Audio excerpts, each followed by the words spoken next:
Well, it's not just Pep, it's not just Postecoglou. We're also seeing Ruben Amorim with troubles of his own right now. United have lost 3 of the last 4 as we take a look at the record under him. But the biggest topic with Manchester United right now is Marcus Rashford's omission from the team. Here is Amorim's take on it. Yeah, it's my decision. He wants to play, he's trying. Yeah, it's my decision, only my decision. Yeah. It's not as though you sat down with the manager and decided. No, I spoke with a lot of players individually during trainings, so I'm trying to do things. I'm doing things my way, and it's the only way I know. If I don't do that, I will lose myself, and I will not lose myself. I know what I'm doing. If you have big talents, big performance, big responsibility, big engagement, like push forward everybody in this moment. And some guys have a big responsibility here because they are here for a long time. So this is maybe one of the lowest moments in our club. So we have to face it and be strong in this moment. That's what I want for every player on the team. Now, Ian, obviously this isn't a new situation, but it's the first time we've seen you here on ESPN FC since Marcus Rashford has been frozen out of the team. What's your take on it all? I think Amorim's being very, very strong. I think Marcus Rashford hasn't been doing it for a season and a half now. He's been underperforming. And it's clear that he's come in and he's looked at this situation. He doesn't like the kind of vibe he's getting from Rashford. He doesn't like what he's seeing in training. He probably wasn't that impressed that Rashford wasn't there when he arrived and was still swanning around in New York. And it's just the latest in a series of little things. And I think he's looking to make a big statement about, I'm going to change things here and I'm going to do this my way and I'll take some tough decisions. So I would applaud that, really. But of course, obviously, I think things will be easier for him if the results on the pitch started to improve. Fairly smartish. Stevie, obviously we've talked at length about this situation with you, but I thought I would draw on some of your personal experience as to if you can ever remember in your time as a player someone being pushed out and then finding a way back in after that had happened. I'd have to say no. You know, somebody in the position that Rashford is in the club, in terms of his history with the club, in terms of he was the player that they were looking to supply the goals. And if you cannot knuckle down and try and prove to the new manager that you should be on the field, that's a huge problem. That is 100% down to the player.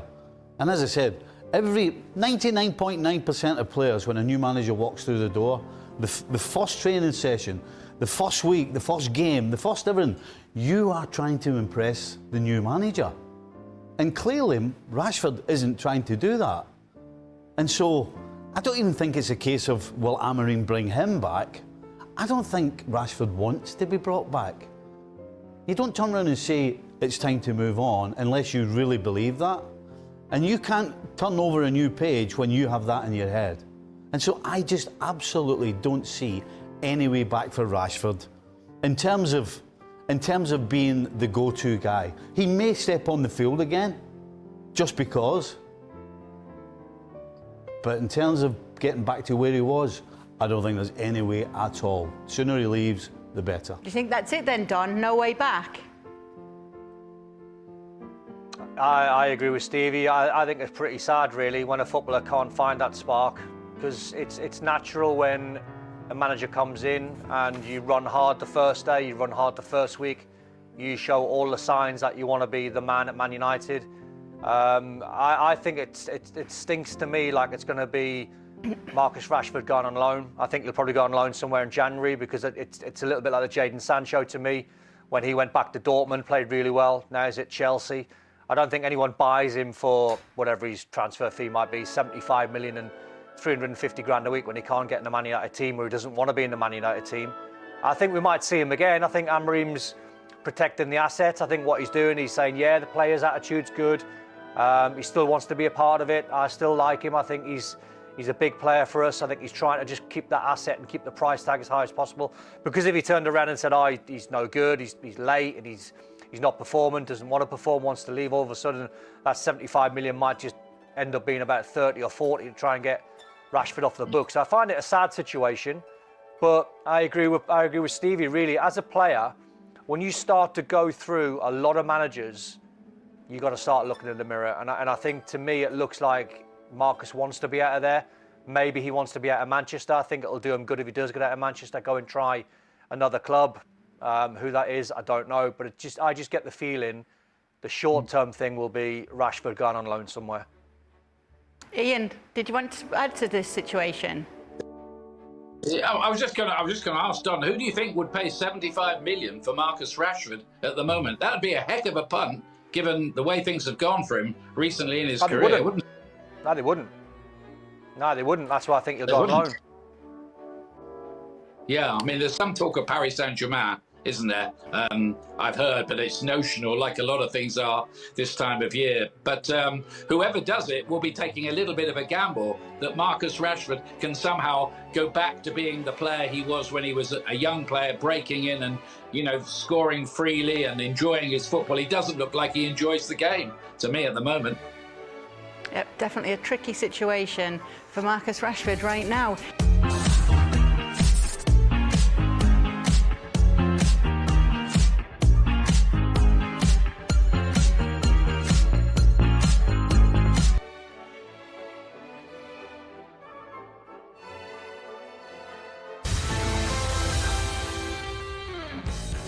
Hello and welcome into the latest edition of ESPN FC. Kay Murray and Stevie Nicol here in the studio. We're also welcoming in Ian Darke and Don Hutchison with us tonight. Ian Darke looking very dapper. Ian, love the outfit. Very smart for tonight's show. I thought I'd at least try on Christmas Eve. I mean, you're all looking great too. Oh, thank you. Thanks, Ian. Hutch, not so much, yeah. What's going on? What's going on here, Don? Just a casual Christmas jump. That's my take on a Fiorentina old school shirt. So Lyle and Scott so the Lovers and Lyle and Scott have done a collaboration, and it's an old-fashioned take on a Fiorentina shirt for Christmas. So I've got a Dortmund one, which is pretty cool. So yeah, I pulled this one out for tonight. Never good when you've got to explain it, is it? Never good, Dom, when you've got to explain it. Listen, it's intended, all right? It's intended. So yes, Exactly. Don's lovely jumper there. We actually want to start tonight's show by talking about something that's come up on our Christmas edition right now. Talking about Man City's drop-off, Ian. And the panel was saying, it was Dan and Nadem having a chat at how it's the biggest surprise in the Premier League since Leicester won it. It's right up there with that biggest surprise. Would you agree with that?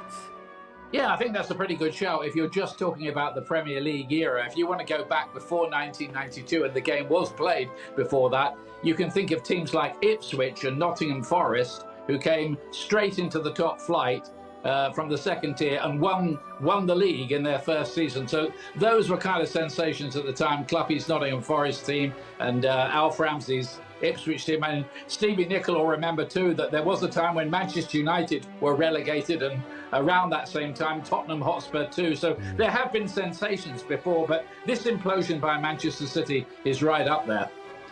Yeah, it's crazy, isn't it, to see? And obviously, so that's where they're saying when it comes to the Premier League era, as you're saying. But Don, of the whole panel that's on today, we obviously always ask for the pre-season predictions as to who's going to win the league. And you did have Man City as going 5 in a row. Yeah. So how surprised have you been to see this drop-off from them?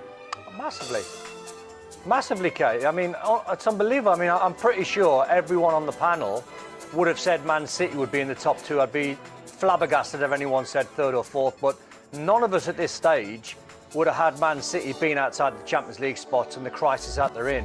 And it's not all down to Rodri. I think what's happened to this young team is they've been brilliant together when they were young. They were brilliant together and winning absolutely everything together. And all of a sudden, they've just got old together. It happened to Liverpool when Jordan Henderson and Fabinho's legs fell off a cliff overnight, and no one saw that coming. So it's staggering, really. And when you delve a little bit deeper, I mean, I can remember saying when I was over there in the summer, the sale of Julian Alvarez to me was a really bizarre one, unless they replaced him, because that would put too much strain on Erling Haaland. He's had to play every single Champions League game. He's had to play every single domestic and Premier League game. So that puts strain on him. They've obviously lost Cole Palmer at the same time, lost Riyad Mahrez. And the sales that they've done and bringing an awful lot of money into the club is good on the face of it. But when you look back now, and it's only now when you You know, we didn't call it at the time. We should have done. We should have probably spotted it a little bit quicker, but we didn't because of how good Pep is and his team.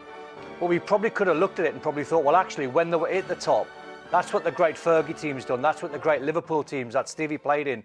Whenever Stevie's Liverpool won a title, I'm pretty sure he'll tell you the next summer they went out and bought when they were on top, and City have failed to do it. Yeah, just lovely leather jacket there, Don. You've definitely been carrying the old-fashioned for a long time now. Did you see that picture of yourself there, Don? No, I didn't see it. I missed it. Oh, it was a big old leather jacket you were wearing. He's the lucky one. Oh, was it? Oh, I must have been young. I must have been young. Can you see it must have been now? a teenager. Oh, Wow. I can see it. What? Could you not get one that fitted? What was I thinking?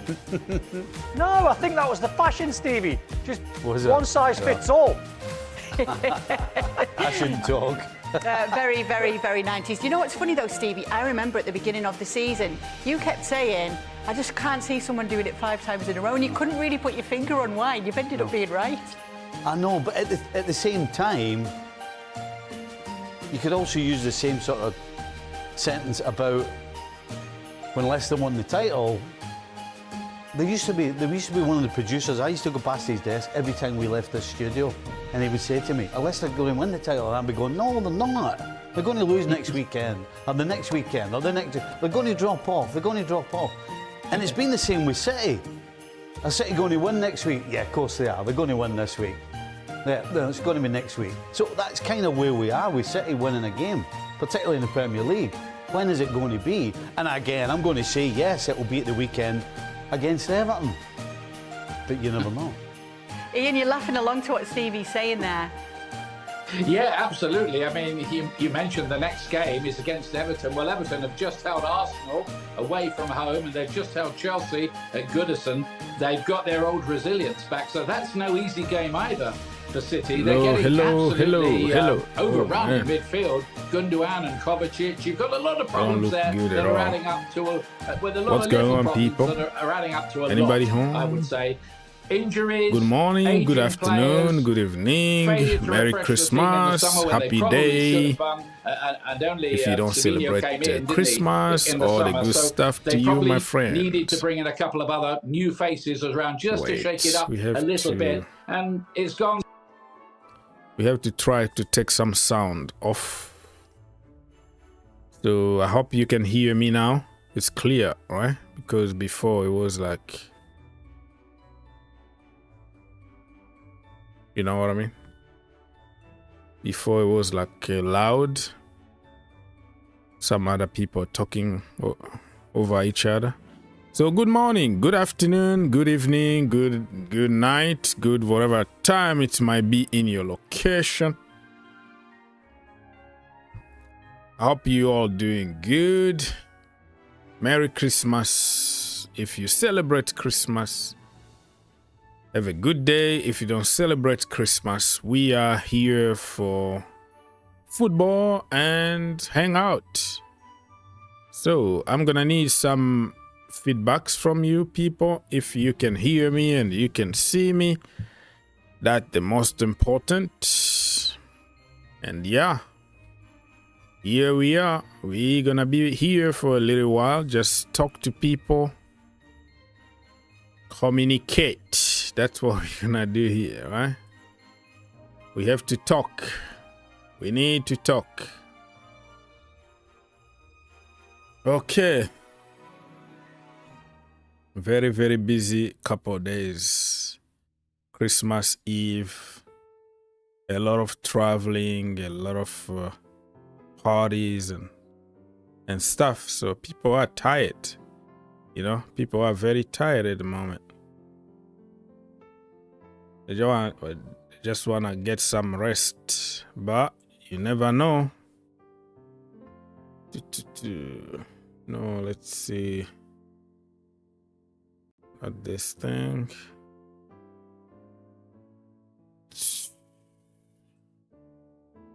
Fixing some stuff on the screen.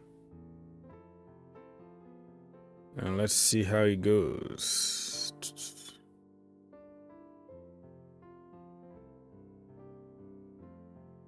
Okay. fixing stuff. Yeah. That is about it. So this is my page here on Twitter. If you want to follow each other, let's do it. And this is my page that you're going to find some funny stuff. Remember when Didier Drogba, Diego Costa, and all the boys were like Merry Christmas wishes.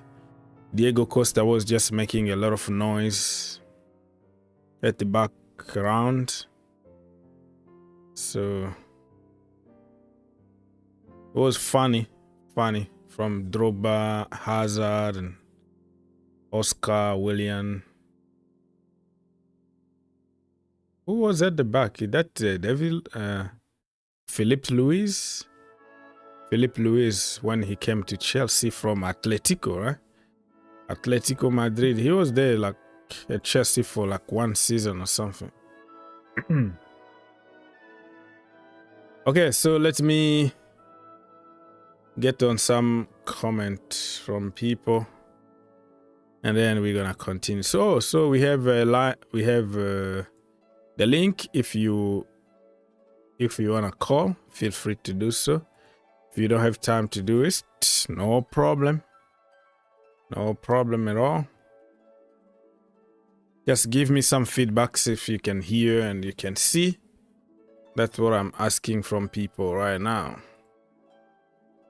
Mr. CFC Gamer said that Merry Christmas, Ogs. Up the Chelsea. Merry Christmas to you. CFC Gamer. Yes, we can hear and we can see you. All right. Jerry, you say many Christmas. Merry Christmas, that's what you mean or you meant. But I would take many Christmases. Many of them, no problem. Wafole say that Merry Christmas to people. Yes. To you too. So yeah, it's pretty much everybody just wishing everybody Merry Christmas and all that. Not Happy New Year yet. Happy New Year is gonna be in few days from now. We're gonna say goodbye, farewell. We're not gonna see you again. 2024, and then we're gonna get to 2025.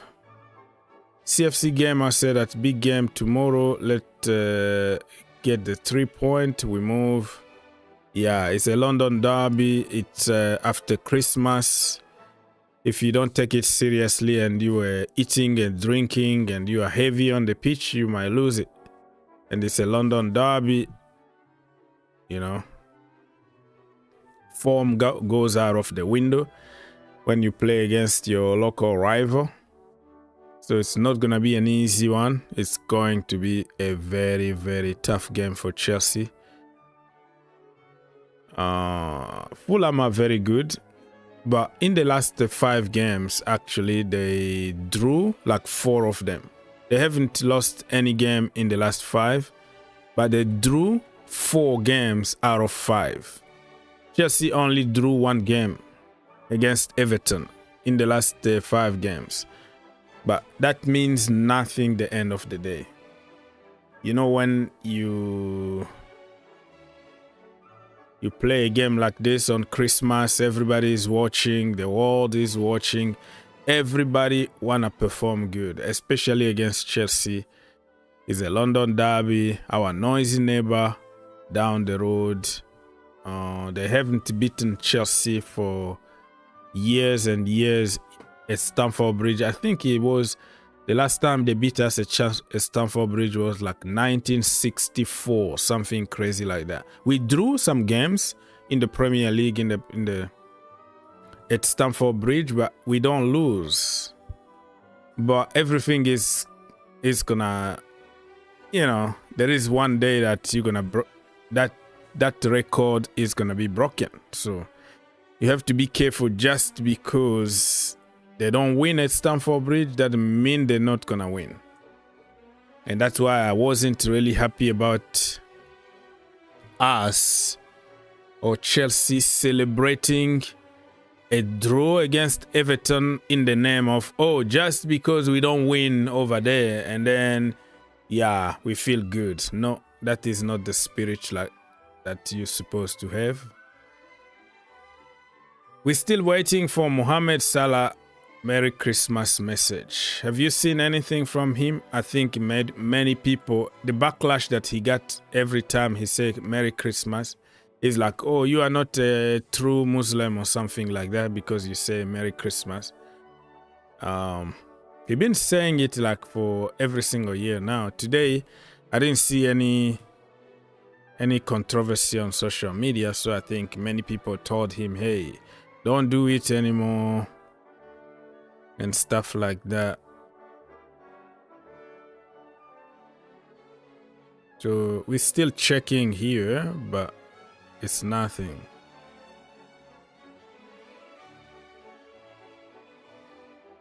Because when Mo Salah does that, yeah, everybody wanna talk about it.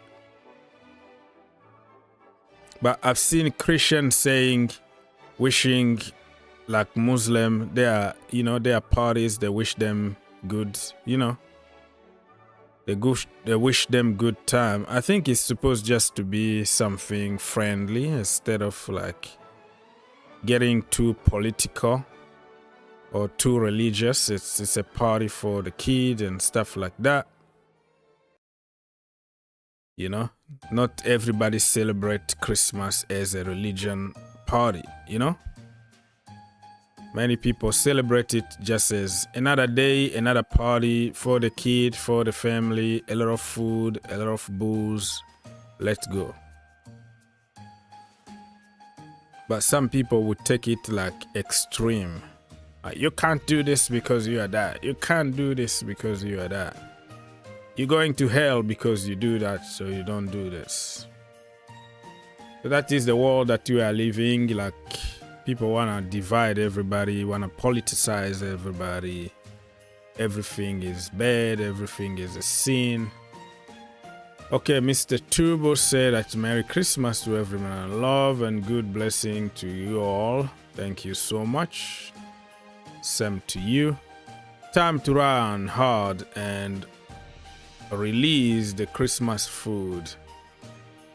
But you might still heavy though. When you eat a lot, you're still heavy. Before even the food is out, you're already tired. It doesn't just happen overnight. You put extra pound, you eat a lot, and then by running, and then it goes. No, you have to build it to a certain point. 1 day, 2 days, 4 days to get it. It just doesn't happen there. So professional football players need to discipline themselves and say, no cookies, no chocolate, no puddings, and no whatever mashed potato and gravy and stuff like that on Christmas. I'm gonna just discipline myself. Yeah. When you're a professional football player, sometimes you just lack those moments, tasty food, partying, going to ski. There are certain activities that you can't do anymore because it's on your contract. You can't go play on ice because if you break the leg and then the club is gonna be in trouble. So it's always something that will limit you from doing certain things when you're a professional football player. And now that you don't have even a long vacation, when the end of the season is done and then you're preparing yourself to go to America for the Club World Cup, and after the Club World Cup you go straight to pre-season for a few days, and then it's already the new season start. So they don't have time really to eat tasty food, because believe me, a lot of tasty food, they are not really healthy. And the food that tastes very, very bad,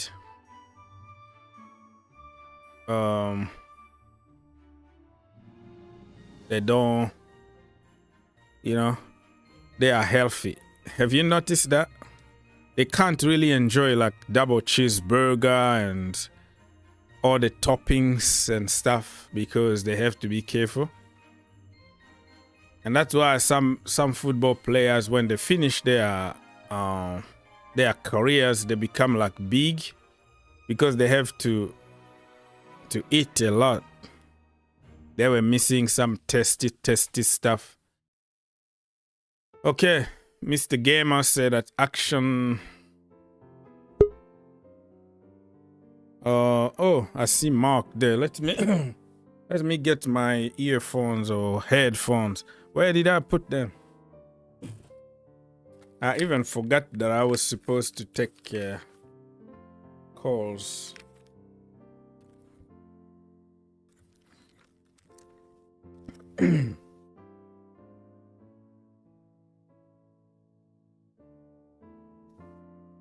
Yeah, earphones, headphones, and then plug them, and let's see how it goes. Mark, can you hear me? Yes, sir. Merry Christmas if you celebrate. Happy holiday to you and all the listeners. Yes, and sir. Other panelists that are not on the show at the moment.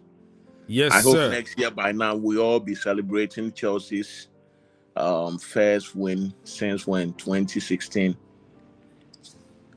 Oh, so you think next season we're gonna be celebrating like Chelsea winning? Oh yeah, the we're Premier gonna League? celebrate. We're gonna celebrate three competitions. Okay. World Cup, Okay. Conference League, and also the EPL. I know Wow. people are doubting, and they will be like, "What is this guy talking about?" But Yeah. I know what I'm talking about. They We might are think you are crazy. let them think so, because if maybe a year ago somebody had told us that Maresca, I know a lot of people were very mad.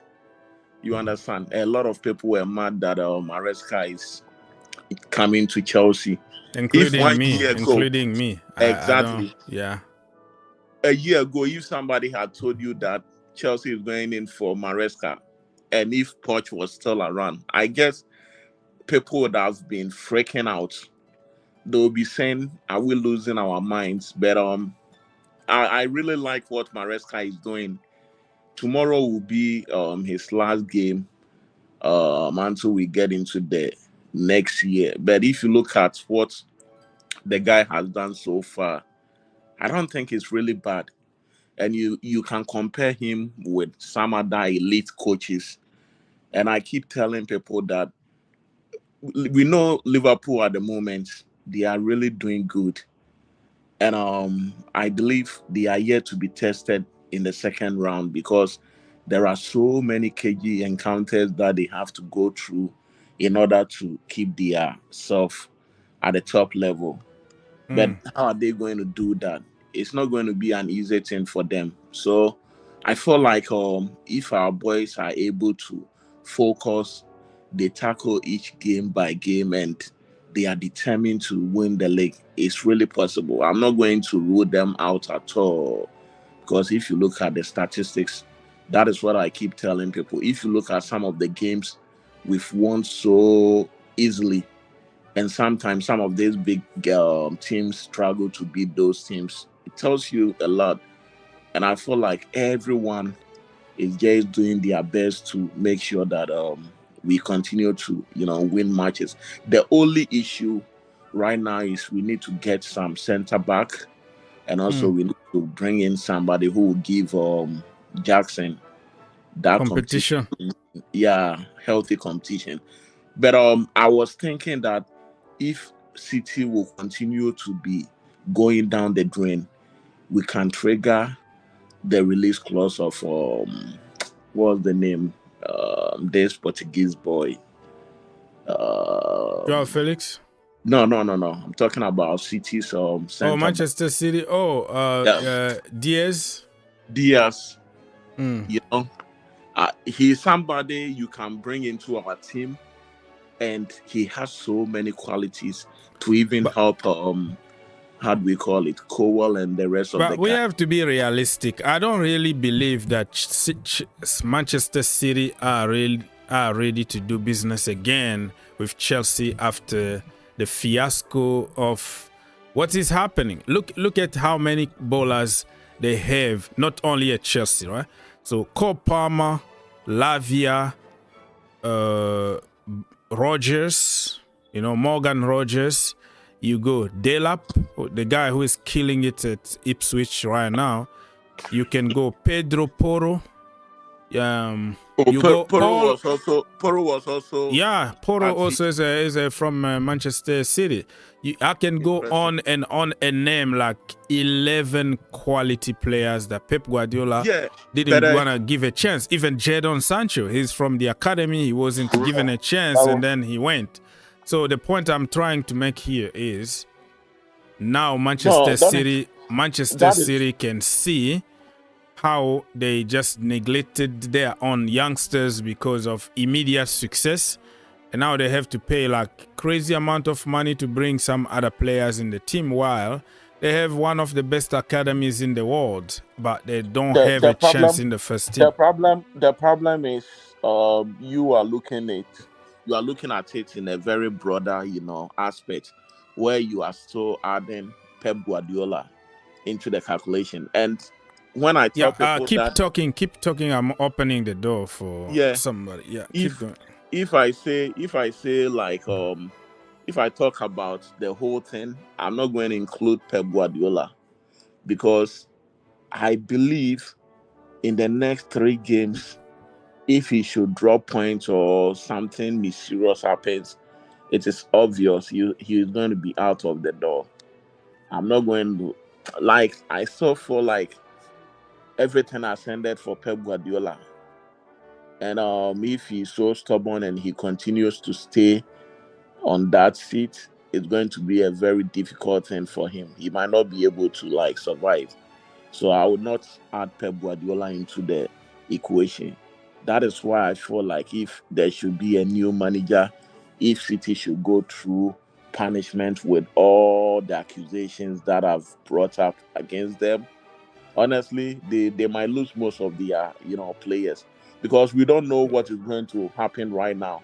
If there should be a point deduction or if there should be a demotion. And let's not forget that the likes of Juventus went into Serie B when they were accused of, I think it was some match fixing. Yeah, back in the Antonio Conte and some other stuff. They were not all alone, but they were able to quickly come back. I think Parma was also part of that thing.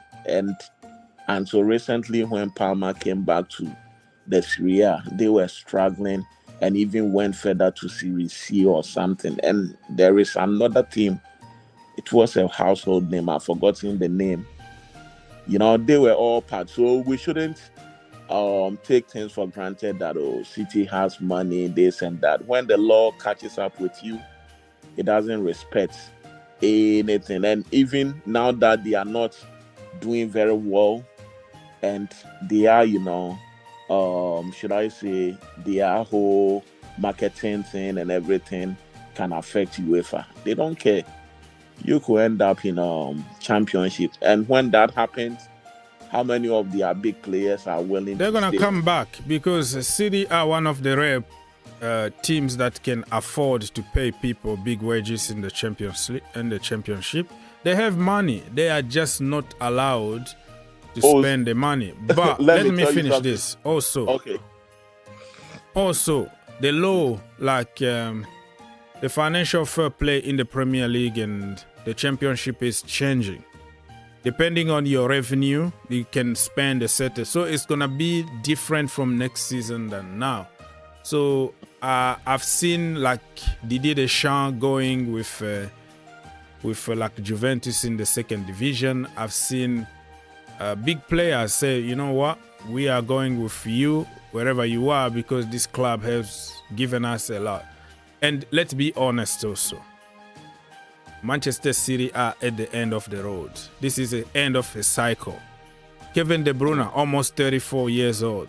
Bernardo Silva, 30 or something. Gundogan. So it could be also an amazing situation for them to just wipe them out, get rid of them.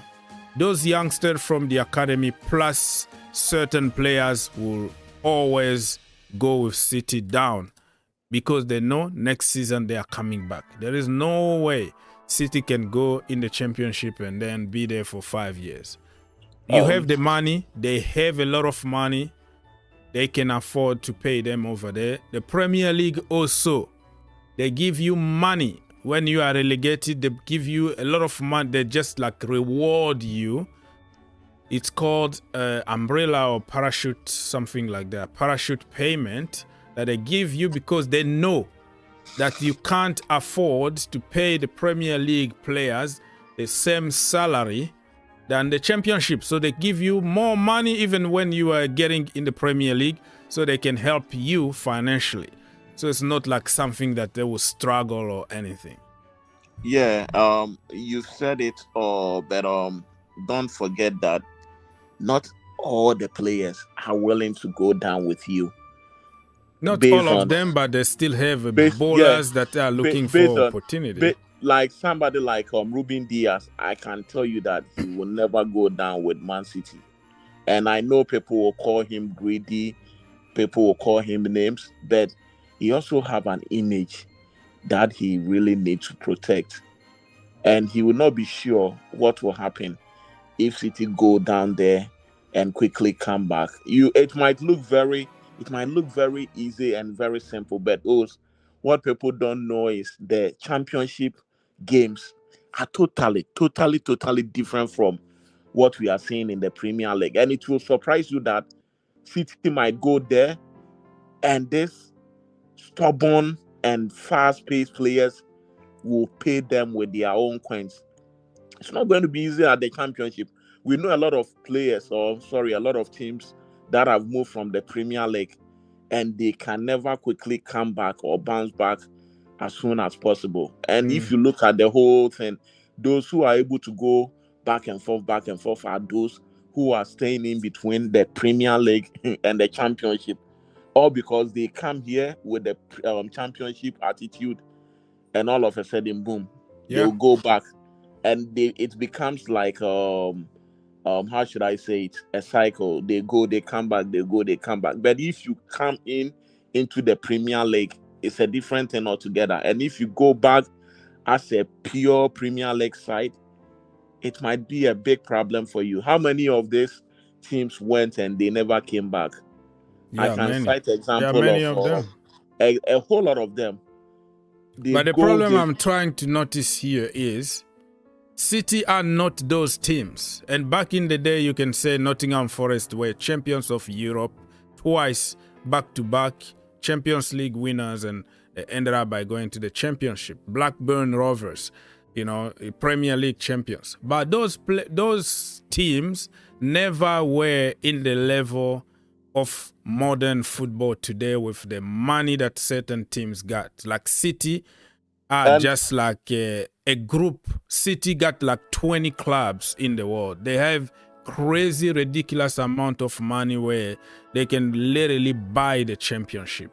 It might cost them. They might not win the first year, but what I'm saying is football is changing just because those teams went there for a long time. Teams like Chelsea, who are like international brand, like back then, those teams didn't really even care about like branding their teams in the international level. The level of like Chelsea, Arsenal, Manchester United, City today, it's not going to be they go to the championship and then stay there the way Aston Villa did or Nottingham Forest.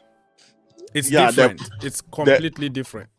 The point we are also making, we are not adding the contract and all the finances aspects in this equation because we don't know what clauses they have in their contract as to whether in times of going to championship the player have every right to move away from the club. We don't have all those clauses, and let's not forget that the money they will be making at championship could be at least 1/3 of what they are making at the Premier League. We know these people have money, but they don't also they also don't want to lose a lot of money, all Yeah, you're because you right. have to You're keep right on this one. But you some you people you will. maybe you have to keep all these players who are on a very huge salary. Sometimes it doesn't work that way, and even they might be caught up with financial fair play, and it might not go well with them. So sometimes they can tell the players, you have every right to look for a new club to go, and they will start from the scratch. But coming back to your argument, if they should do that, it will help them in a way because they have so many academy players, the reserve players. Reintroduce them, form a new coalition, bring them back to the Premier League. Then, since you have the money, you make your team attractive again by bringing in a new coach. Then you can go in for top players. But I still think that if City should go down right now, we should try our best and get Ruben Diaz. If we are able to get Ruben Diaz and we are able to get one top attacker, Chelsea is done. And we are Yeah. going to reign for a very long time. And last night I took my time watching Estaval, and I must be honest, the Premier League defenders should be ready for a lot of action. And this guy is a wizard. I know he's a very good player, but I never watch him extensively. So last night I decided to watch most of his games so far. And if you look at the stats, it looks so good. So far he has scored 13 goals, and he has given so many assists. The league is already over. The season is already over in Brazil. Yeah. And he's gonna be 18 years old in April. And he was supposed to be officially a Chelsea player in July the 1st. No, I see. But FIFA are gonna give exemptions to teams who are in the World Cup, because you finish your season immediately and then you go to another competition. And then after that, some people will not even have pre-season, because the World Cup, the Club World Cup, is going to end July the 14th. Now, the Premier League is going to start at the beginning of August. Chelsea and Manchester City ask the Premier League to push their games, to allow them not to play the two first games. The Premier League refused. And La Liga or French League or other leagues, they already gave those teams in the Club World Cup, they give them time to, at least 2 more weeks so they don't play. They're not going to stop the league for them and wait for them, but at least they're going to be 2 games less, because it's going to help the players to recover and have some kind of preseason and start. But in the Premier League, they don't accept those kind of stuff.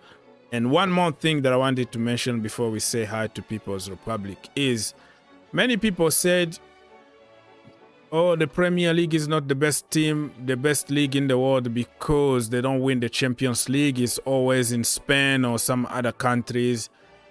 Think about it. The Premier League don't have Christmas period. The Premier League don't have any break. It's like attack, go, go, go, go, go, go. With so many games, with high level of games. So when it comes to the nitty-gritty of the Champions League, you will see that they are already tired. So many injuries already. I've seen Barcelona, Real Madrid, they postpone their games. They play in the Champions League on Wednesday, and they were supposed to play on Sunday. They postpone those games just to give them enough time to recover. Every league do that. The Premier League, no. They don't think they will play you. That's why even Klopp was complaining. You give me, I play on Wednesday, and you give me a game on Saturday, early morning, 7:30 Eastern. In America, like, how can you at least use common sense as a human being to say, well, let's give them at least couple more hours? He's not asking you to give him and to postpone the game on Sunday, but it's human. It's common sense that somebody who played such an intense game, just adjust the schedule, put him on Sunday. But Klopp was saying, give me at least a couple more hours to recover. People don't just realize how much it is a lot to recover for 2 more hours. And on Saturday, you give them very, very early game because of TVs, because of money, commercial, and whatever. So the Premier League really don't protect their teams when it comes to European or international competitions. And that's why, like now, the French League, they are on vacation. La Liga, Bundesliga, everybody's enjoying the moment with their families. And then they're going to have like a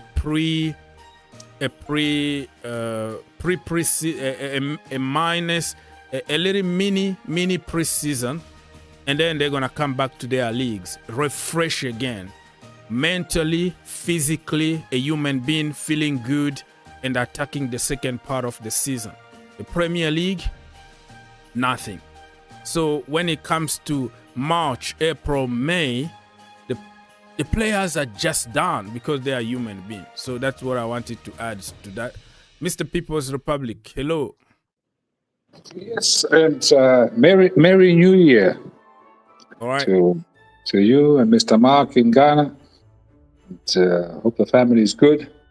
And before I answer your last theory, which I disagree with, but we'll get there. I was just like saying today over here in our parts, it's actually Boxing Day here in Denmark. Actually, People's Republic, I based in New Jersey. No, you're based in New Jersey, okay. But we have today here, it's 25th. And so in Scandinavia, it's actually today's Boxing Day. We celebrate Christmas on the 24th. Oh, really? Yes. So 24th is when the families get together, the big dinner and all that business. Is that official or just like unofficial? Like me, I always like celebrate. I always 26. vote. I always vote like on time, like before even the election day, because I want to avoid all the craziness and stupid people. And like my Christmas, I went to the farm last night with the family. They're still in the farm. I'm going to join them to another party tonight somewhere. But like on the day like this, I'm like free and not doing anything. It's just like everything was done yesterday. Kind of. So like an official, my official kind of quote unquote Christmas is on the 24th. No, but this is normal. This is the tradition here in Scandinavia. We celebrate Christmas on Christmas Day Eve. So not on the actual Christmas days, on the day. Yeah, mostly, yeah. I'm sorry? I say like in Ghana, for instance, Christmas Eve is like people gathering, going out with friends.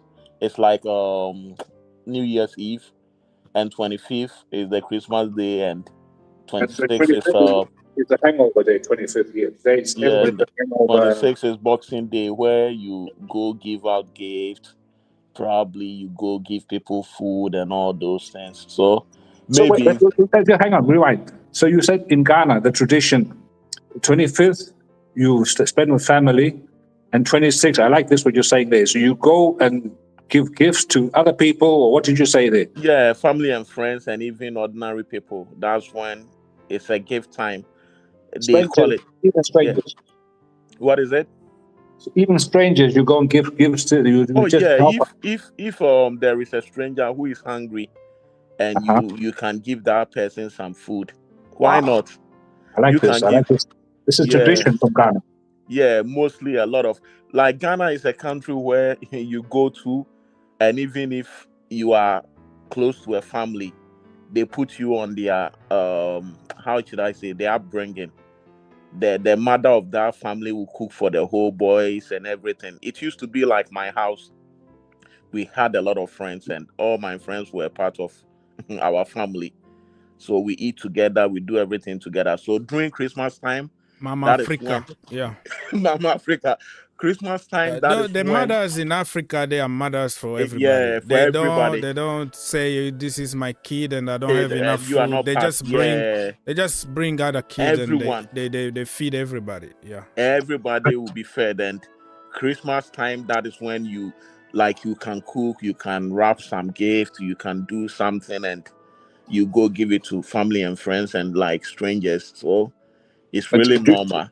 do you have, like over here, there's a tradition, like on Christmas, like yesterday, there's specific foods which must be eaten at the actual family dinner. Is there also same in Ghana, or is it just random food? No, like in Christmas, it's about the fufu or the jollof. That's it. And yeah, we don't have like Well, special what food. I But heard, they said you need to eat is it granola soup?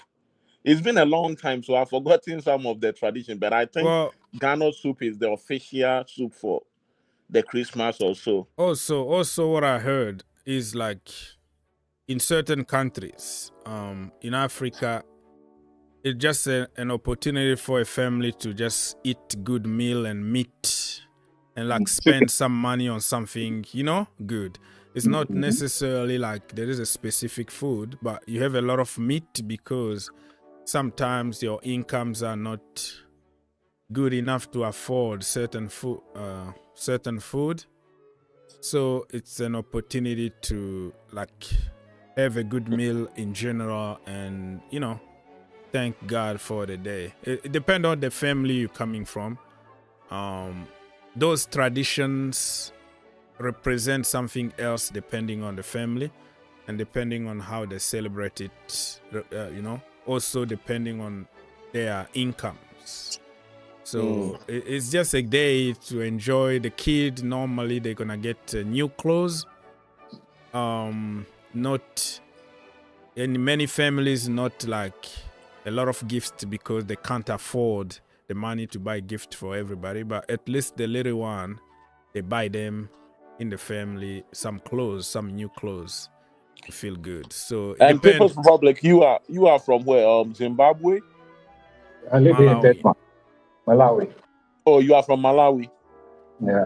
If you know Malawi, you know where Malawi is? Oh yeah, Malawi is down there, close to where? Down there. I think it's close to Zimbabwe, South South Africa Africa, in that and all region. those areas. But I was born in Zimbabwe. Oh, you were born in Zimbabwe. Oh, He's Yeah, but I grew up- Mugabe's brother. Mugabe. Yeah, I grew You up know, before Mugabe's time. Mugabe used to live in Ghana. He went to school a little bit in Ghana. Then Yeah. he even got a I was Ghanaian born girlfriend. in a country called Rhodesia. Oh, Rhodesia. Okay. That You know, before that is Mugabe back in the changed days. the name. Yeah. That Zimbabwe used to be called Rhodesia back then. Rhodesia. Yeah. His first wife was a Ghanaian. But it was met. it used to be a very good country. Oh yeah, very back good. then. But also, when the colonialist and European people left, and it was like land. Sanctions for the country. Land reposition, like they took the land from white people and people who dominated, and then those people took everything with them, took even the pigeons from Zimbabwe. They took them back to Europe. So No. They didn't go to Europe. They went to places like Nigeria, Zambia, Mozambique. Well, that is like the joke that people make over there. Because I used to work with a lot of Zimbabwean people. When I was in South Africa, when I was studying there in the University of Cape Town, I had a lot of Zimbabweans. We were working in the restaurant, Waterford, whatever. And they would tell you stories like that, like when they left, and then they took even the pigeons. It's just like a joke. It's not like it's true, but it tells you how they pretty much like eager to take everything. Took everything, and then they killed the economy, and they just so that is a part of a joke. You can also understand that joke if you live in those conditions and you know what they are talking about, because certain jokes won't make sense to certain politics people. Destroy the country. Have you ever seen Zimbabwe dollar? If you want to go shopping in Zimbabwe dollar, how much you have to take in the wheelbarrow just to buy a loaf? I heard that joke too, that if you want to buy bread, you need to take a sack with a lot of money. Then you go like inflation was killing the country. But I hope they come back on track, and every African country shouldn't go through a lot, because we have a very beautiful continent, and unfortunately we But have bad sanctions, people who want to. international sanctions destroyed the country as well. Don't forget. So Yeah, but they still have that sanctions. tells us that sometimes we have to be independent. It's too much of Some borrowing. of the sanctions are unfair sanctions just to punish Thank you you. because Thank you for saying that. You Thank you for saying that. Very true. You didn't comply to the master because So we need you to have to punish do you. what we're telling you, and then they put you under certain sanctions that just so they can put the guy, the opposition guy, They that they they can can mess with, yes. control better. They can control your There you economy. go. They can control your Your, president, your your government, and resources. everything. They want your resources. That's what they want. Okay, so let me read one comment and we're gonna go to Joseph because he still lives in Johannesburg. Ooh. So he can tell us a little bit more about. That should be around 7 o'clock in Johannesburg. So Mr. The sharp. CFC Gamer said that, oh, you should visit Jamaica. Very beautiful country, good food, people, and music. Yeah, Jamaica is like my favorite holiday. We used to go there, I think before the C-19 virus. It was the last time we went there. But we are And interestingly, I've been all over, but I'm yet to go to Jamaica. So we are planning to go back then because it's our favorite location. We got some discount really in like all including kind of agency that we were you at always Montego use. Bay or where? Montego Bay? Montego Bay is our That's favorite where location. people said I should go. And it's like a lot of stuff. People offers me a lot of stuff there that I'm not gonna say on camera. But on the beach, people come and say, "Hey, you want this, my brother? Get it for free." I'm like, no, thank you. And I have a lot of Jamaican friends. When I go there, I play a lot of football, a lot of soccer on the street.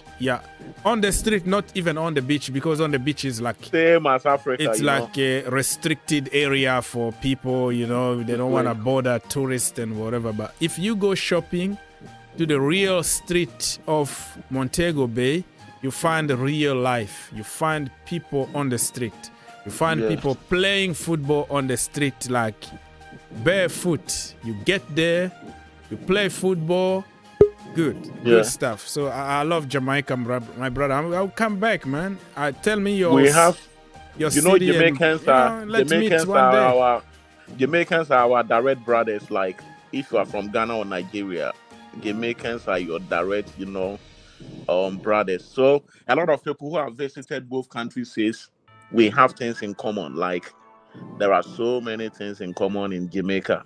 What I notice when I go there is like the food tastes differently. Like avocado that we buy here or coconut that you buy here. If you take the original one without all, the grown hormone or whatever they put on it, it tastes differently. Pineapple tastes differently over there. Like you eat those food and you see how much people waste food in those reserve, like all including reserve, because you go there 24/7. There are food, there are drink, like you drink whatever you want, you eat whatever you want. You can walk up like 2 o'clock in the morning, I'm angry, and then you jump to the clubhouse somewhere and you find a lot of food. And I've seen people like put a plate of food and they're gonna eat like 2 pieces and the rest they just throw in the garbage. I'm like, that's all inclusive. This is what happens when you have 3 meals a day for free and free bar. It'll make you crazy. Yeah, it's not even 3 meal. Like it's the reserve that we go. It's like everywhere you go on the beach, you see people even bringing drinks to you. You like, you want some pina colada? Okay, go make me. Like people just coming there offering you stuff. I never like more inclusive, because if you want to go to a country and you want to enjoy the country, you really have to be with the people. So But all like, inclusive, like us, we've been using it for years. We don't use it only for like Jamaica, but that is our favorite spot. So we got a lot of discount and like bonuses. So yeah. it's even very cheap to do that than pay for brand new stuff because That's because you're a family. If you're a family, definitely the all inclusive is the best idea. But if you're just two people, then it's maybe not such a good idea because you want to go to eat in local restaurants, you want to try different things. So all inclusive, unfortunately, it sort of like ties you down to the hotel. So which is not always a good thing. What is it about your place, People's Republic, Denmark, Norway, and Sweden? Man, your packet has to be loaded. What? I was in I was in Sweden. I nearly ran out of money. The place because is of so blonde. They expensive. have a lot of blonde over there, right? It's very, very, very expensive. But it's very expensive. Anybody coming a tourist here to Scandinavia, it's a super expensive place. But then again, super expensive. What? But we earn with our wages. You can't compare. We earn the big money, but we pay also 46% in tax. That is too much. That place, and even Switzerland, another expensive place. Like, oh yeah, you can't afford to, like go there and live the life you live here in America. So I'll tell you one more place which is more expensive than Denmark, Switzerland. That is Africa. Africa, when you go on holiday to your country, all your relatives they want money. So at the end of the time, I need money for my house. I need money for my children. I need money for my car. I need money for this. It becomes very, very, very expensive. More expensive than no. But sometimes when you go, we have different places, different houses. So I might find myself in one of their house, and I'm not going to even active on social media.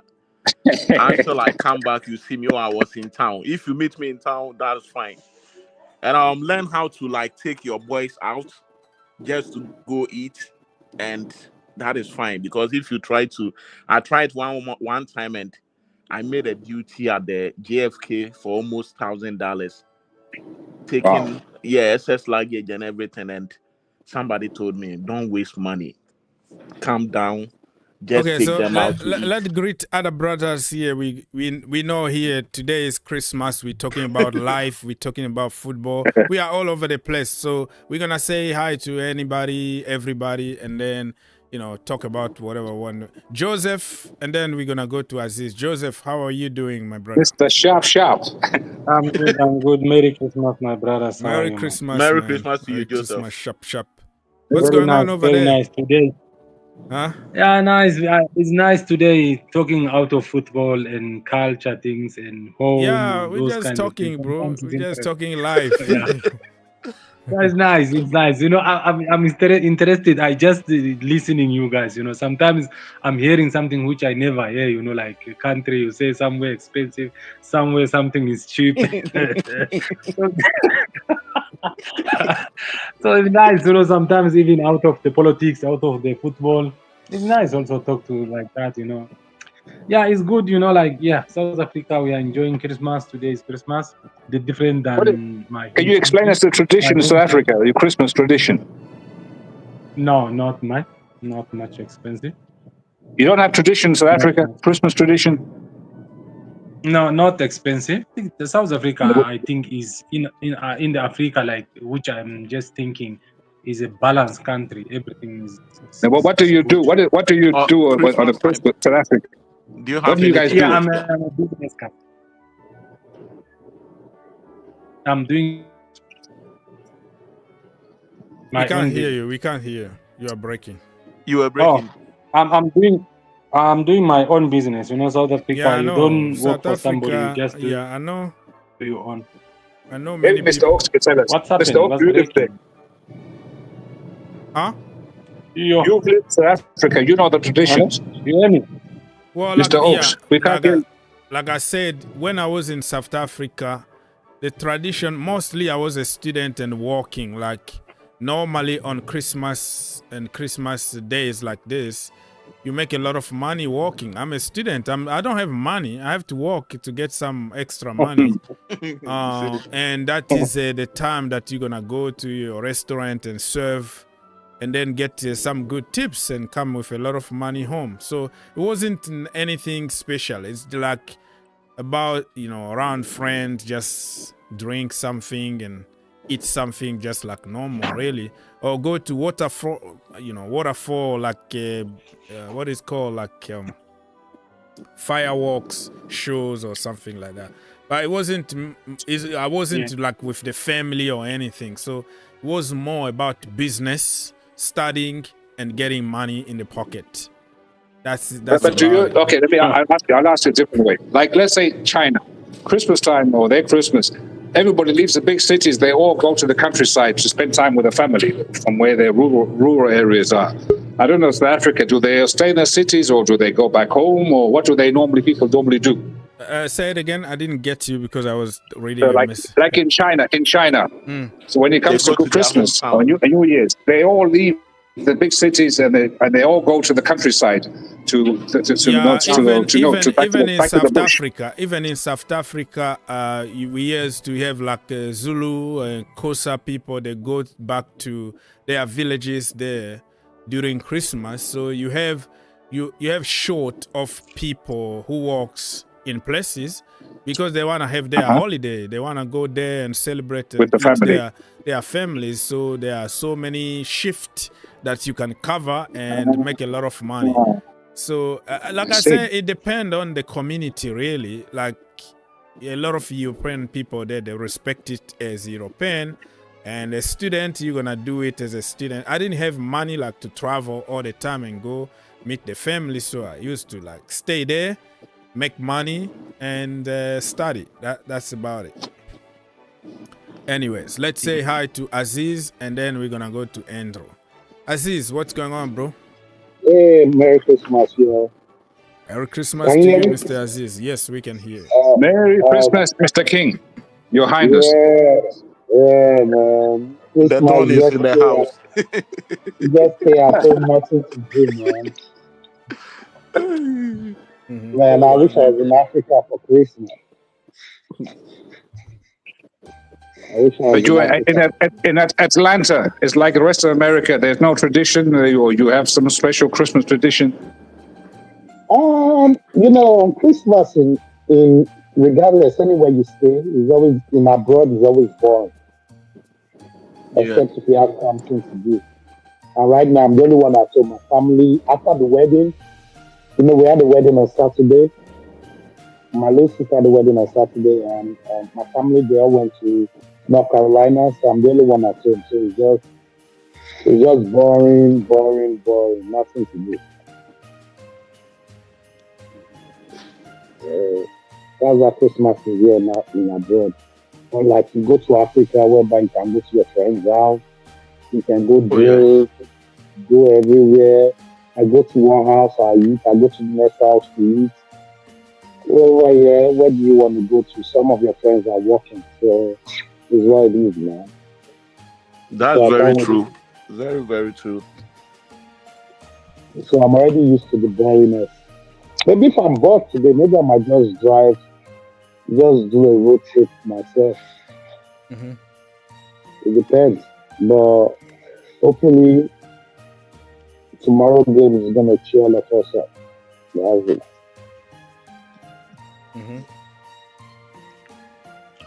That's all. But I'm happy, you guys. I'm happy for the family, everybody. We see another December. You understand? A lot of people didn't see December. I'm happy all of us seeing December. We're going to see a new year, a new platform, everything this year, next year. Don't worry. A new me as well too. I won't rant no more. A very Merry Christmas to the distinguished gentlemen. Season greetings in the name of our Lord and Savior Jesus Christ. It's good to be in the presence of such distinguished gentlemen on this festive day. It's a very wonderful Christmas present Dr. August has provided for us for this platform that we can all be on and have some healthy discourse. I hope everybody's fine and well on this wonderful day. Okay. Yes, sir. Did you- How are you doing over there with the family? We're all good, thank you very much. The weather's not too bad. No snow, like you get in the States over there. Like Yeah, is there a here lot we of don't snow have there now? snow anyway. Like everybody was Lately, complaining last night. for the past 5 years, we don't have enough snow in America, especially at the East Coast, and it's I really strange. Unlike back in 20 years back or maybe 15 years back, by now you see a lot of snow, but now it depends in the area. We don't have a lot. Those who are in Maine and New Hampshire, they have a lot of snow, but if you come down to Massachusetts, coming down to Jersey, nah, we don't have a lot. It's strange. So did everybody get what they wanted for Christmas? Did they check their Christmas stockings to see if they got the Santa appropriate presents? missed my house last night. So When there Why is is that? when Did there you- is life, there is hope. So very, the most very true, important sir. thing is life, Very Since true, we sir. are all still alive and we are doing very good in our various places, that is the best gift. I have to be Very honest. Very Yeah, true. So what's the topic of discussion? Anything is on the everything, table? anything, open. We're talking everything, about Man anything City now. and Yeah, we're gonna also talk about a little bit of football. We're talking about life, really. Like it's just relaxed opinion instead of like fighting about Enzo Fernandez and Raheem Sterling. Hey, Mr. O. Sterling coming stuff, back. Mr. O. Stuff like that. It's yes, sir. Go on. I made an opinion. I made a suggestion to you about our last game. Did you see what I said about the last game? You made a comment. I should be satisfied with the draw. I'm not. I'm still angry from the referee decision. We had a penalty that wasn't given to us. They need to sack that referee. He's incompetent. He did the same thing with Liverpool, Arsenal. This is the same referee officiating us. So you are blaming the referee for not giving a penalty? Oh yeah, that was a leg.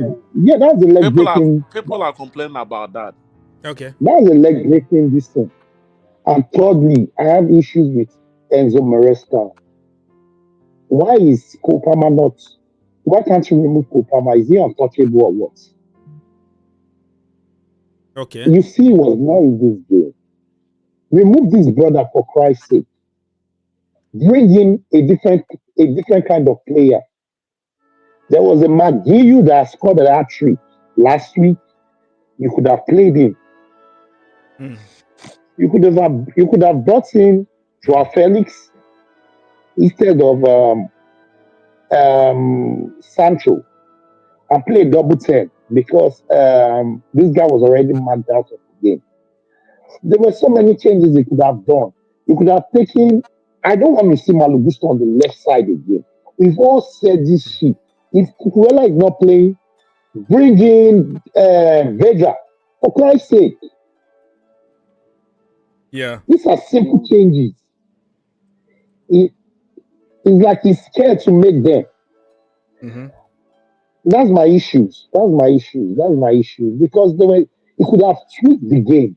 You could even see the players, they were even making suggestions that why are you not kicking when they asked Enzo, why are you not moving the ball forward? He was pointing to the guys when the cook was asking him, put the ball forward, we need a goal. He was saying the coach wants us to control the game. That's what he was pointing at. And I noticed the coach is making some. Do you want to win this league or not? Yeah, I didn't really appreciate how soft and how happy he was after the game. Like before the game, I didn't realize that. Like after the game, immediately after the game, I didn't realize how happy he was because I didn't watch the press conference. I was like, yeah, that stadium is very hard for us to score goals. We created some chances that, Jackson hit the post and some other clear chances we didn't take. And I was like, what? We did really, I can't really blame Enzo Maresca. And then he came with that press conference he said like he's very, very happy because this team don't concede goal. I'm like, you know, United beat them. There are so many teams that went there, beat them. I've seen them lose. Tottenham beat them 4-0 too as well. And like I've seen them this season. I'm talking about this season. Like I've seen them leading 2-0 and then got beat 3-2. They were leading 2-0 at home and they ended up by losing those games. I'm like, we are making them. You know, we one are problem. looking. One problem is Everton for some time now have been our boogie side. Yeah. And when they say if someone is your boogie side, no matter how good you are, no matter your status as a team, they are always going to beat you. And that is because you believe on it. That's why those people who talk about Juju's, number 9, because you believe on those things, and then you go with that spirit of, oh, well, even a draw is a good because we don't do that. Football is psychology. It's part of football. Even Real Madrid, they have their boogie side. Even Man City, they have their boogie side. And sometimes it's not easy to overcome some of these things. It takes a lot of effort. How many times we tried and finally were able to beat Brentford? So me going there, of course, even Arsenal sat home and they couldn't beat Everton. You know, Arsenal is it doesn't give us the right to lose just because somebody no. lost. That's the what problem. I'm trying to say the is, mentality should not be that way. What I'm trying to say is these guys were not ready to open up. Look at how they packed their defense. But I was a bit disappointed that Chelsea we were didn't not put a lot also of pressure. they were so cautious, so afraid of going. Like the manager told them to just, hey, limit the gate. If we score, we score. We got a point, we got a point. Because he said it clearly after the press conference. That pains me because you know what? This is the kind of games that you look at the end of the season and you are like short of 4 points to win the league. And look at a game like this. You look at the game against Crystal Palace at home, we drop point. And then you look at the game like against what team again? Nottingham Forest, and you are like, man, this is how you lose or win the league, bro. You have to win whatever you want, whatever you can, and then hope for the best in the end. Just because we've been poor against them doesn't mean that we have just to, you know, be everybody happy is about the draw. disappointed. But the point I'm trying to make is for the fact that Everton can allow any team to beat them doesn't mean it will be the same thing. We have situations in football where you always come up against your boogie side, and no matter how good you are, the form you are in, they will destroy everything for you. How can this name, I can't even pronounce it very well, Legends or whatever in the Spanish league. I don't know if you guys know the team. I think they were promoted this year. Leganes or something. Yeah. How can they beat Barcelona in Nou Camp? You ask yourself. Barcelona is leading on the Spanish La Liga, but they lost. You know, so sometimes football is a funny game.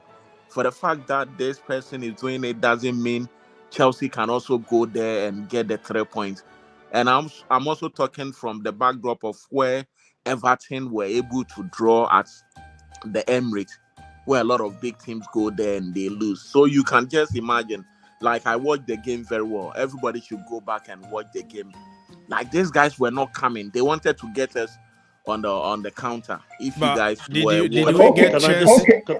I just add as well that even Jordan Pickford, he pulled off some pretty good saves as well, you know. So I mean, okay. This is where you need. Sorry to cut you off. This is where you need an. This is where you need an experienced coach. Sancho was not in the game. Kopama was not in the game. Okay. Second half, if I was the coach, I would have gone with 2 direct runners. Nkuku what's his name? Madueke on the right, and Neto on the left. He's gonna, because Young was on yellow card. You make him commit, move the ball left and right. That is the way to beat a team that is sitting back.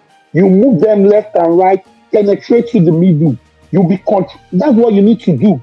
And if Kopama wasn't playing well, bring in Jao Felix. That would have been a different play because Jao Felix is going to commit fouls. Yeah, They're I gonna completely understand that. Let's say no. Let me just sorry to yeah, say, land let me please just say because this last, yes. let me just say my last piece. Bring in Vega because of height. Let Malagusto go play as a wing back. We would have beaten them. That was the same way we beat Brentford, for Christ's sake. Yeah. So let's say hi to our brother from Manchester United. Skylar, have a good day, brother, if you don't celebrate Christmas. If you do, Merry Christmas to you and your family. And I hope that things start working for your family, not against Chelsea, of course, because we have to beat you. But we just wish that United can be back soon. What do you have to say, brother? Yeah. Merry Christmas to everyone. Yes, sir. Merry Christmas. Merry Christmas. Yeah, I mean, likewise, man, because right now, the way things are moving, I mean, it looks like, I know your manager keeps saying that you're not in a title race, but for us United fans, we want Chelsea to be in a title race because we don't want Liverpool to do the 20th. Otherwise, it will be, they will officially be the biggest club in England because they have more trophies than us, more Champions League than us. The only thing which we had more than them is the Premier League. Yeah, I mean, some United fans will claim that we have more Premier Leagues because we have won more Premier Leagues in the Premier League era, but I don't think that washes with me because they have the record says that they have 19. So we are unofficially Chelsea fans for the rest of the season because the only team which looks like half challenging that Liverpool team is you guys because man for man and manager for manager. Both of them are new, but he inherited a very, very good side. But I've been very impressed by Beresca. I think he has probably overachieved in my eyes because I never expected you guys to be where you are at the moment. But that just shows what modern football is. You know, if you have a manager who knows what he wants from day one, you know, it's quite. You can accelerate the process, and even I don't think any one of you guys would have even expected to be challenging for the title. No or, way. Be in a title race. Yeah, so you guys would have been very happy with top 4, like a top 3 even. But to be second place in Christmas and, you know, comfortably second, I think that just shows even we can learn something from that. So if any of us are watching Chelsea, you need to do what they are doing. You know, give Amorim the players for his system. So that's what we want to do as well. But I heard that the Saudi people, they want to come back to the table and buy Manchester United because they say in 7 hours they can solve all your problems. They're gonna pay off your debt. They can get the new stadium planned and everything. And there are a lot of mice in your stadium, bro. That is not healthy. Like mice. Oh my. I'm terrified. Unbelievable. We have leaking roofs. Our whole hospitality has been knocked down by 3 stars. I think we are like a 2-star hospitality at the moment.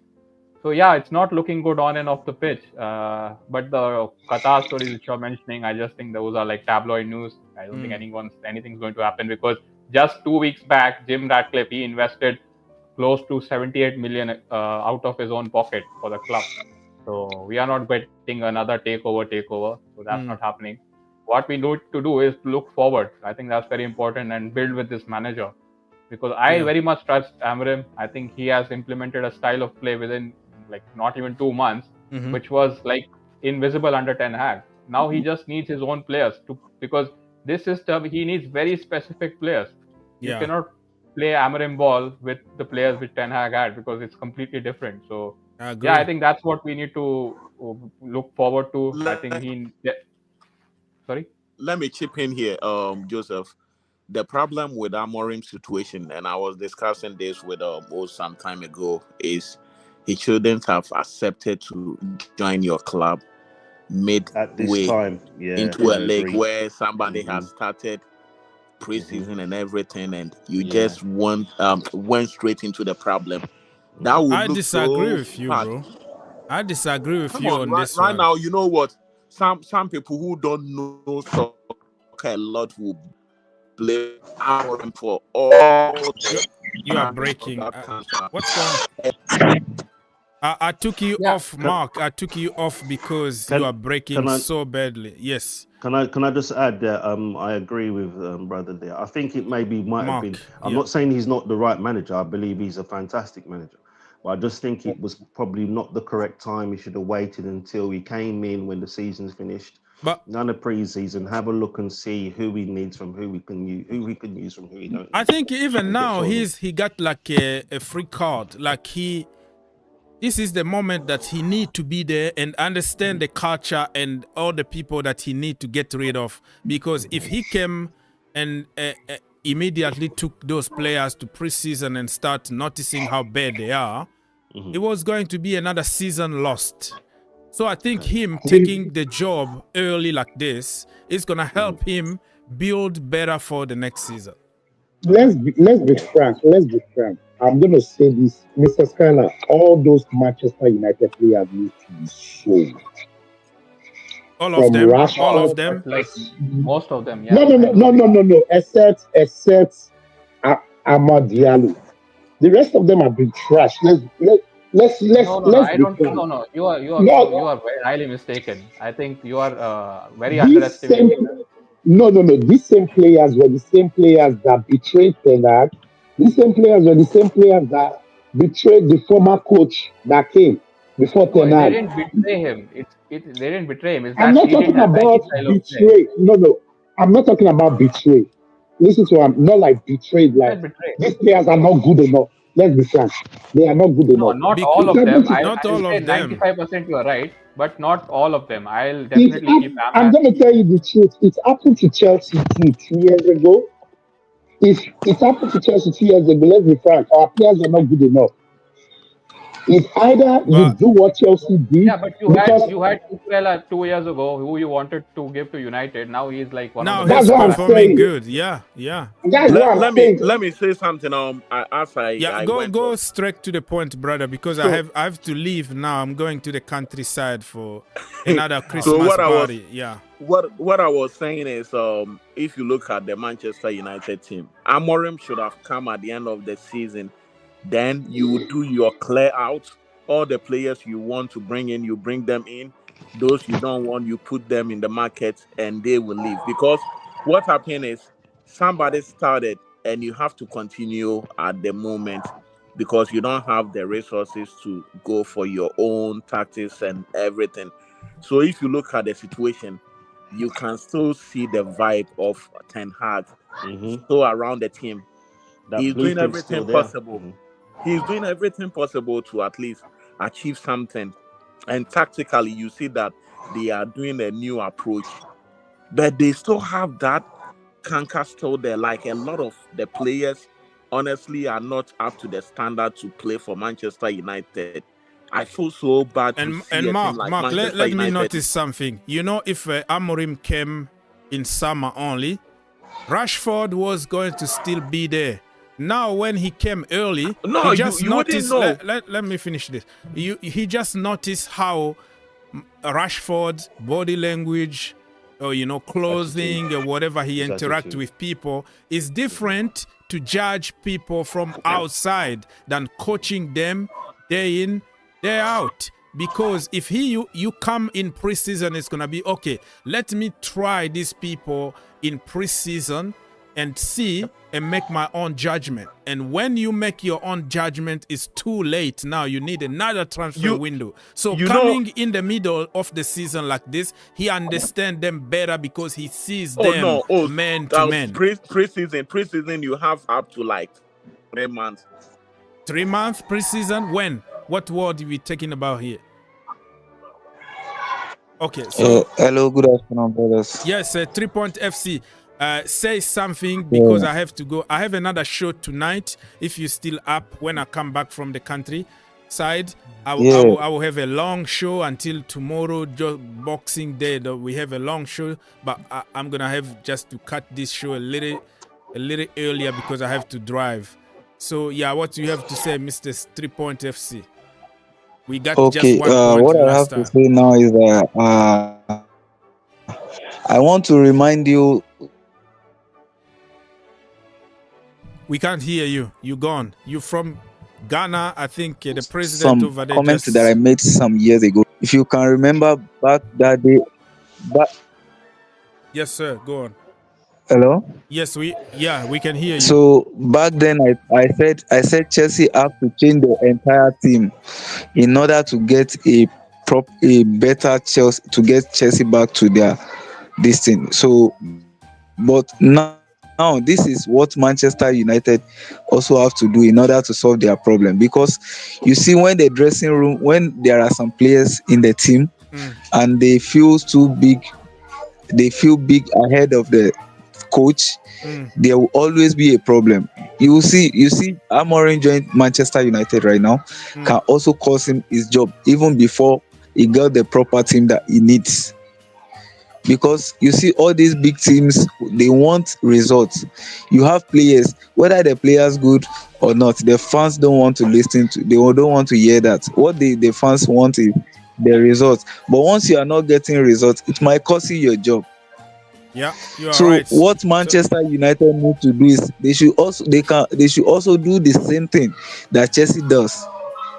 They should change the entire team, But like how we did. Chelsea But didn't now we are change the entire enjoying team one it. time. It takes Windows and Windows Yeah, I to know, get to it. Yeah. I know. It's not Not once, one time. Yeah. but at least they will select majority of the. You see, like Rashford, all those people, all those big players, the like those one that has keep long for the team. They should offload them and get a new squad. I think Man U will bounce back to their feet. Let me ask you one question, and I'm gonna have to go and come back tonight or tomorrow morning for a long show for the Boxing Day, because I have nothing to do. I'm gonna have a lot of food at home, and then just be lazy and just watch a lot of football. What do you think about the game tomorrow against our noisy neighbors, Fulham? Are you confident, or you think about with their recent form? I'm not that confident. Score prediction. But but the thing is, we always find a way to deal with with Fulham. So I believe we will get our 3 points. So my score prediction is You are breaking, bro. You are breaking. We can't hear you, but come back tonight, my brother, because I have to go. Some people are just putting pressure on me to go. Mr. Mark, what is your score prediction for tomorrow? I'll be back tonight for sure, because I wanted this show to continue a little bit, but they want just to leave now. So, Mark is gone. Mark just gone. Okay, Mr. Andrew, my brother, what do you think about the game tomorrow? Are you happy? Are you going to the game, or what you doing for tomorrow? I'll stay and keep your company. Oh, we'll yeah. keep each other's company here. Keep me but I'm confident, so I'm looking at maybe 3-0, maybe 4-0. We're back to winning Wales. 4-0. Wow, Yeah, I'm gonna take that, but you are a very confident guy, man. 4. Oh my lord. 4-0, yes. All right, 4-0. You heard it here first. All right, I heard here first. So we're gonna see what's gonna happen tomorrow. Listen, my brother Andrew, come back at some point when you see me. I will do. I'll be looking out for you. Yeah, 100%. Thank you so much. Merry Christmas to Merry you all. Christmas to you and yours. Aziz, close the shop very quickly. We are getting out of here. Merry Christmas to you. Thank you and so the family. much. Thank you. Yeah. Tomorrow, let's go there for a big win. We're disappointed we couldn't get the 3 points. Let's go back for a big win to close this December, the second on top. And, yeah, we still have one more game in December though, with against Ipswich away. Yeah. Ipswich, yeah. But let's just win. Let's get 6 points by the ending of this. I don't care what scores it is. If we concede, I don't even care if we concede no more. I just want to win 3 points. That's all. 3 points tomorrow. Thank you so much, my brother Aziz. And thank you everybody for watching and helping the show. I'll be back tonight and tomorrow morning. So one show is going to be tonight when I come back from the countryside. And then tomorrow is going to be the whole day, man. Lazy day. Premier League, what is called? Boxing Day. God bless you. Be nice to each other, and I'll see you next time.